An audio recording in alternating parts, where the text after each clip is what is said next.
Muy buenas. En este vídeo vamos a trabajar con la estructura de control iterativa do-while.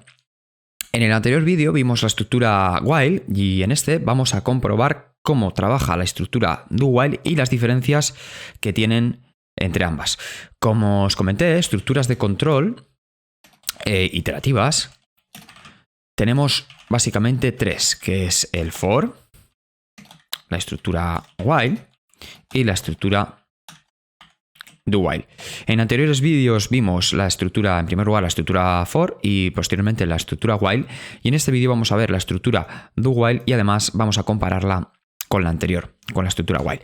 Si recordáis, la estructura while lo que llevaba a cabo era la comprobación de una condición. Comprobación de una condición. Y mientras que la condición sea cierta, ejecuta una serie de instrucciones de forma iterativa. Es decir, yo compruebo una condición y mientras que esa condición sea cierta, siga siendo cierta, ejecuto esas instrucciones que tienen el cuerpo de esa instrucción de manera iterativa, es decir, de manera repetitiva. Entonces el ejemplo concreto era este mismo. Yo declaraba la while, abría los paréntesis para la condición, aquí dentro irían las instrucciones, instrucción 1, instrucción 2, instrucción 3 y todas las que necesitase, ¿de acuerdo? Y aquí establecía la condición a comprobar para saber si es cierta o verdadera, o cierta o falsa, perdón. Entonces, por ejemplo, vamos a hacer una declaración de una variable entera que se llame número con inicialización a valor 0 y comprobaría si, por ejemplo, si número es distinto de 0. Es decir, mientras que número sea igual a 0, ¿vale? Mientras que esta condición se evalúe como cierta, es decir, mientras que el número no sea 0, se ejecutará esto, ¿de acuerdo? En el primer momento en el que el número valga 0, ¿vale? Esta comprobación va a ser falsa y por lo tanto ya saldría, ¿de acuerdo? No se ejecutaría. Tal y como lo he puesto yo en este ejemplo, puede llevar a error porque la inicialización está a 0 y la primera comprobación que hace ya es un 0. Entonces nunca llegaría a entrar en la primera comprobación, ya le da falso y ya seguiría por aquí, ¿vale? Entonces vamos a decir que, por ejemplo, que el número fuese distinto al número del diablo, 666, ¿vale? Mientras que el número sea diferente a 666, esto se ejecutaría una y otra vez. Así funcionaba la instrucción while. La instrucción do-while es muy sencilla y muy parecida a la anterior.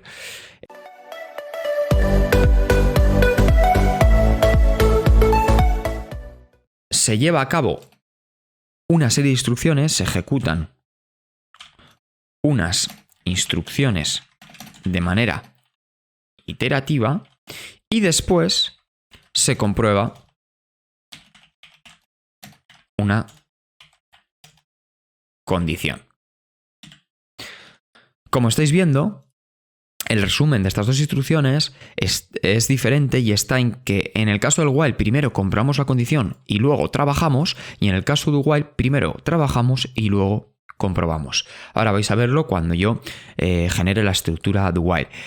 Al final del vídeo voy a poner un ejemplo de esta estructura que os puede ser muy útil a la hora de crear aplicaciones y es el ejemplo más claro en el que se puede utilizar esta estructura de control, ¿de acuerdo? Primero voy a proceder a explicarla y después hago un ejemplo con una utilidad muy clara y muy importante para cualquier programador. Bueno, lo primero que hago es comenzar con esta estructura do, abro el ámbito de ejecución donde se van a incluir todas las instrucciones y después pongo la palabra clave while. Cuidado, porque a diferencia de todas las anteriores, en la estructura do while sí que se termina poniendo un punto y coma. Recordad que ni en la instrucción if, ni en la instrucción else, ni en el for, ni en el while se pone un punto y coma, pero en el do while sí. ¿Por qué? Porque al terminar el cierre de ámbito aquí y tener otra palabra reservada con una condición, la del while, que forma parte de este do. Como el ámbito ha cerrado antes, este punto y coma es el que marca el final de la instrucción. Sin embargo, en este while, el punto que marca el final de la instrucción ya es este ámbito en sí, entonces no es necesario poner un punto y coma. Pero aquí sí, porque fijaros que después de este cierre de ámbito todavía tenemos parte de instrucción, ¿de acuerdo?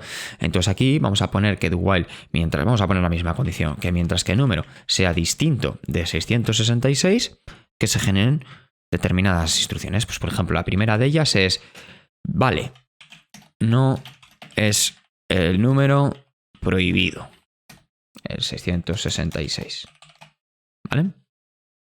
Después lo que podemos hacer es indicarle que número más, es decir, que el número valga uno más que lo que vale antes. ¿Para qué? Para que se pueda avanzar con esta variable, porque si no nos quedaríamos en un bucle infinito. Esto se explica en el anterior vídeo, en la explicación de la instrucción while, entonces os recomiendo que vayáis a verlo y entenderéis el por qué es muy importante comprobar si yo voy a generar un bucle infinito o no. A diferencia de la instrucción while, aquí no os digo el hecho de que comprobemos o que seamos conscientes de que si esa instrucción ya por primera vez no va a ser cierta. ¿Por qué? Porque en cierto sentido no me preocupa, dado que en la instrucción while no hago primero la comprobación y luego ejecuto, sino que primero ejecuto y luego hago la comprobación. Entonces siempre me voy a asegurar que al menos una vez esto de aquí se va a ejecutar. Lo repito, en una instrucción do while siempre me voy a asegurar que al menos una vez este ámbito se ejecute. Al menos una, que pueden ser más veces seguramente, pero al menos una, ¿de acuerdo? Aquí vamos a hacer otro SISO y vamos a indicarle el valor que tiene ya después de haber sido modificado. Valor después de la modificación. Y vamos a ponerle el número, ¿de acuerdo? Vale. Como veis, así de sencillo es crear una instrucción do while y esto nos permitiría ejecutar tantas iteraciones como las que existen desde 0 hasta que el número alcance el 666 y me va a ir mostrando el valor de cada uno de los números desde el 0 hasta el 666. Vuelvo a insistir y fijaros cómo en la instrucción while lo primero que se hace es comprobar la condición y ya si es cierto se ejecuta, y en la instrucción de while lo primero que se hace es ejecutar las instrucciones y luego comprobar. En el caso de que sea cierto, volvemos aquí arriba y lo volvemos a ejecutar. Volvemos a comprobar, volvemos hacia arriba y volvemos a ejecutar. Comprobamos, volvemos hacia arriba y ejecutamos. En el primer momento en el que esta condición, se compruebe como falsa, continuaríamos aquí y finalizaríamos, ¿vale? Finalizamos. Bien, entonces esta parte a mí ahora no me interesa. Vamos a generar un comentario y vamos a comprobar esta ejecución para demostrar su funcionamiento. Como veis, me está indicando que vale, que no es el número prohibido, el 666, y debajo me muestra el valor de ese número. Vamos a quitar esto para que sea un poco más claro y vamos a indicar aquí 2 asteriscos de manera que nos lo separe un poco y vamos a tener una consola mucho más visual. Como veis, ahora mismo ya me está indicando que pues el valor de esa variable en cada momento, en cada una de las iteraciones, pues desde el 1 hasta el 666, y fijaros cómo termina en el 666 porque, a diferencia de while, como os dije antes, la comprobación se hace a posteriori, es decir, aquí hay un momento en el que el número vale 665, entra, se suma 1, esos 666, se imprime el valor de 666 y ya después se comprueba que sea distinto de 666 para que nos sigan la siguiente. Fijaros cómo yo llego a alcanzar el 666. Si yo en vez de trabajar con un do while trabajase con un while, este número a mí nunca me lo hubiera impreso. Nunca, ¿vale? Eso es la característica que tiene el do while, de que primero ejecuta y luego comprueba, a diferencia del while.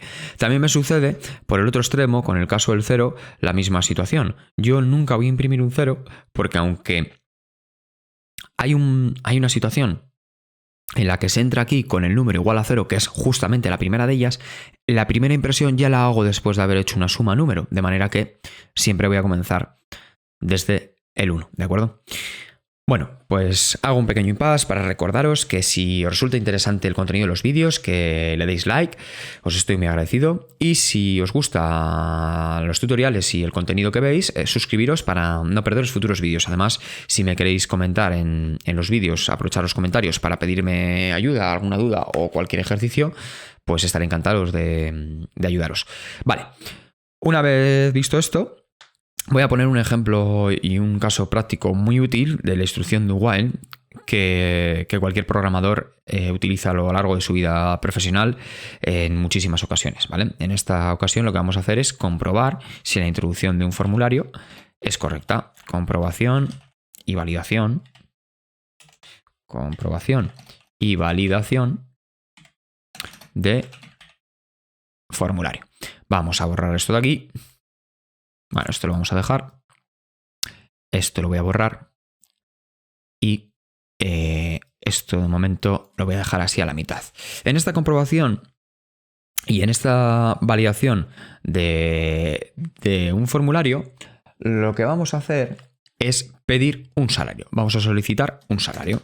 Solicitamos un salario. Bueno, como deseamos tener un control y tener una validación del salario que se solicita y no queremos que el usuario, ya sea porque comete errores o de manera intencionada, nos pueda provocar un fallo o, mejor dicho, un funcionamiento incorrecto o una recogida de datos incorrecta de la aplicación, aquí lo que podemos llevar a cabo es una comprobación. Fijaros que yo aquí voy a cambiar el nombre a esta variable porque ya para mí no va a ser número, ¿vale? Para mí ahora va a ser salario y la quiero cambiar el nombre. Tengo un truco para poder cambiar el nombre a todas las referencias de esa variable, ¿vale? Que es el refactor rename. Si venís aquí, primero os colocáis encima de una de las posiciones de esa variable, situáis refactor y seleccionáis la primera función, rename, que también se utiliza con el comando Alt-Shift-R, ¿vale? Entonces lo dicho, me coloco aquí, Alt-Shift-R y la voy a poner de nombre salario. Debajo voy a hacer la instancia del objeto scanner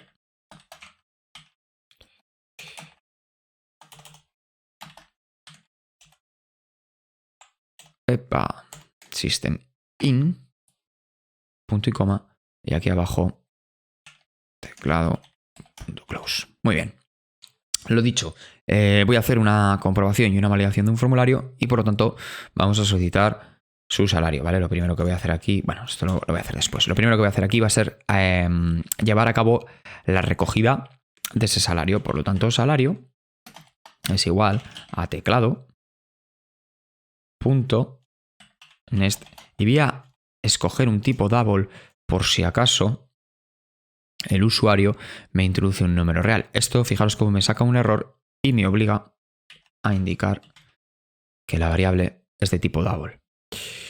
Bueno, en este caso vamos a comprobar que el salario sea mayor que 0, ¿de acuerdo? Nadie puede cobrar menos que 0 o 0, porque entonces no dispondría de un salario, ¿vale? Si tienes un salario de 0 es que no tienes salario y eso no lo vamos a aceptar. De esta manera, fijaros, con la instrucción de while, yo lo primero que haría sería pedir el salario. Si ese usuario me introduce un salario que no corresponde, me va a comprobar aquí que es cierto, ¿vale? Perdón. O sea,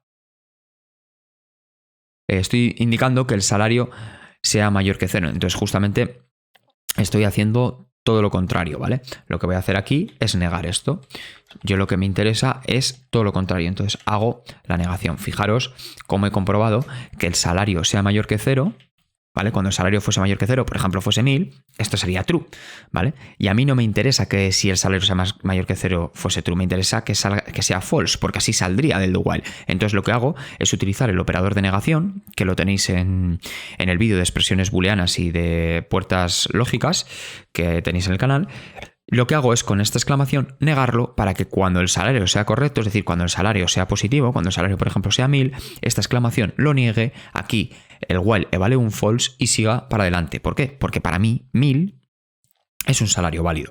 Para mí no sería un salario válido, por ejemplo, menos 100, dado que menos 100 no es mayor que 0. Entonces, esta instrucción comprobaría un false. el menos 100 sería menos 100 mayor que 0 es false, y al meter la exclamación de la negación pasaría ese false a ser true, de manera que me volvería a pedir ese salario, ya que no es aceptado, justamente lo que yo quiero. Fijaros en ese detalle porque se me había colado y si no lo hubiéramos tenido en cuenta, pues hubiéramos cometido un error. Otra opción que tengo para esto mismo, que puede ser más visual, es en vez de indicarle aquí directamente que el salario sea mayor que 0 y hacer la negación, indicarle que el salario sea menor o igual que 0. Estoy haciendo la comprobación directa, estoy diciendo, oye, si el salario es 0 o menos, no me va a valer, de manera que lo vas a volver a pedir.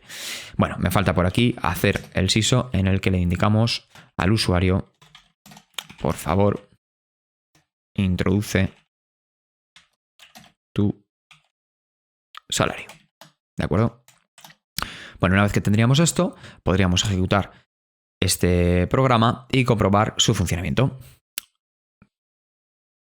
Vamos a ejecutarlo. Mensaje: hola, por favor, introduce tu salario. Vamos a introducirle que cobramos menos 100. Hola, por favor, introduce tu salario. Menos 500. Lo mismo, o 0. En el momento en que indiquemos 25 con, yo qué sé, con 54, aunque fuese un salario muy reducido, me indica que finalizamos. ¿Cómo podemos mejorar esto? Pues lo podemos mejorar indicando aquí tu salario es... dos puntos. Salario. ¿Vale? Así mejor. Y también recordarle al usuario que el salario debe ser positivo. Hola, por favor, introduce tu salario. Y aquí le podemos indicar debe ser positivo. Ya sea porque es la primera vez que se ejecuta esta iteración o porque sea la siguiente, le recordamos al usuario que debe ser positivo, ¿de acuerdo? Nos vale como información añadida para la primera ejecución, sin que el usuario haya cometido un error, o, aunque el usuario haya cometido el error, recordarle que debe ser positivo, ¿de acuerdo? Entonces, lo ejecutamos de nuevo y... perdón. No quiero configurar. Y aquí estaríamos. Hola, por favor, introduce tu salario. Debe ser positivo. Pues, por ejemplo, le metemos el menos 500, el menos 600, el menos 5, el 0, el menos 2, el menos 65. Yo me podría tirar aquí tanto tiempo como quisiera porque mientras que el número fuese 0 o menor, no saldríamos de este bucle y el programa no avanzaría. Y en el momento en que le indique que cobro 1200 con 50, pues ya me indica que mi salario es de 1200 con 50 y finalizamos. Bueno, pues hasta aquí las estructuras de control iterativas. Ya hemos visto la instrucción for, la instrucción while y la instrucción do while, y por lo tanto terminamos con este bloque. A partir de los siguientes vídeos vamos a trabajar con los arrays unidimensionales, arrays bidimensionales y operaciones de creación, declaración y lectura y escritura de valores en arrays. Por lo tanto, me despido y hasta el siguiente vídeo. Hasta luego.